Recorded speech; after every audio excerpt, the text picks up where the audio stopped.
Hello বন্ধুরা, তোমরা সবাই কেমন আছো? আশা করছি তোমরা সবাই খুব ভালো আছো। আমিও খুব ভালো আছি। আজকে আমি রান্না করছি পাস্তা। তো প্রথমে পাস্তাটাকে গরম করলাম, মানে একটু গরম জল করে তো পাস্তাটাকে একটু গরম করে নিলাম। তারপর কড়াইতে তেল দিলাম, সর্ষের তেল দিয়ে তারপর তার মধ্যে পেঁয়াজগুলোকে ভেজে নিলাম। তো পেঁয়াজগুলোকে দিয়ে দিলাম। তো পেঁয়াজগুলো একটু লাল লাল করে ভেজে নিলাম। লাল লাল করে পেঁয়াজগুলোকে ভেজে নিয়ে তার মধ্যে দিয়ে দিলাম গাজর কুচি ও টমেটো কুচি। পেঁয়াজগুলোকে ভালো করে ভাজতে হবে আগে।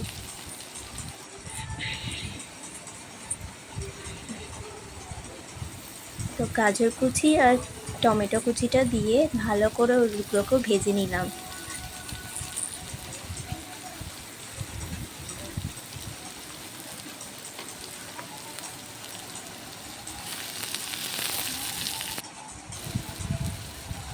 তো ভাজার পর কাঁচা লঙ্কাটাকেও দিয়ে দিলাম। 3টে কাঁচা লঙ্কা দিয়েছিলাম। তো ওই সব কটা কাঁচা লঙ্কায় দিয়ে দিলাম। তারপরে ধনে পাতা দিলাম। তারপর এগুলো সবগুলোকে ভালো করে ভেজে নিলাম। তারপর আবার সর্ষের তেল দিলাম। সর্ষের তেল দিয়ে আলুগুলোকে ভেজে নিলাম।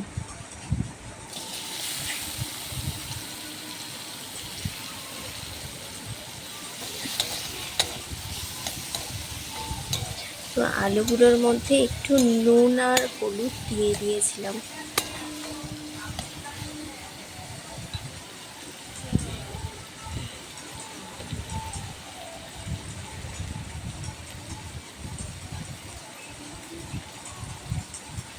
অল্প পরিমাণ একটু নুন আর একটু হলুদ দিয়ে আলুটাকে ভালো করে ভেজে নিয়েছিলাম।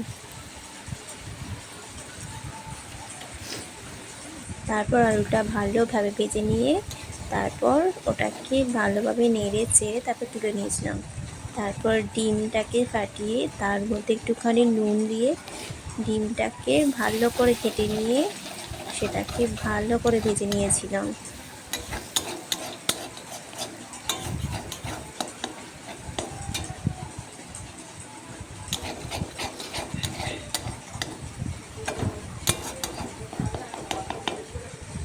ডিমটাও খুব ভালোভাবে ভাজা হয়ে গেছে।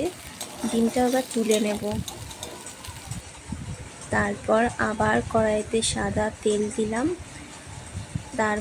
তারপর সেটার মধ্যে একটু গরম হলো। তেলটা একটু গরম হওয়ার জন্য দিয়েছিলাম। তেলটা গরম হওয়ার পর তার মধ্যে দিলাম পাস্তাটা।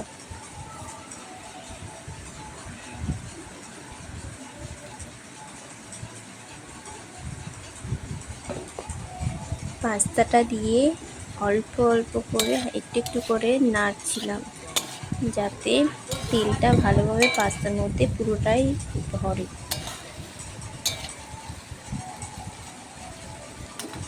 মানে সব পাস্তার মধ্যে যাতে তেলটা ভালোভাবে লাগে তাই জন্য একটু নেড়ে নিলাম।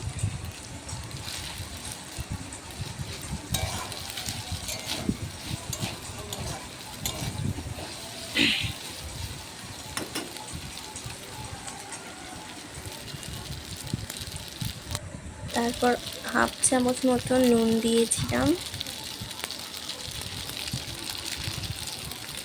তারপর হলুদ গুঁড়ো দিয়েছিলাম।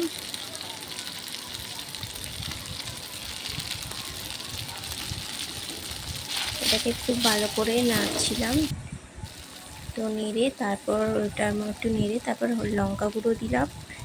লঙ্কা গুঁড়ো দিয়েও এটাকে ভালো করে নাড়তে হবে। ভালো করে নেড়ে মানে তারপর লঙ্কা গুঁড়ো দিয়েও ভাজা হয়ে গেছে। তারপর সব ভাজাগুলোকে আস্তে আস্তে করে ওপর দিয়ে দিচ্ছিলাম। যা যা ভাজাগুলো করেছিলাম দেখেইছো সব কিছু। তো তারপরে ওই ভাজাগুলোকে সব দিয়ে দিলাম।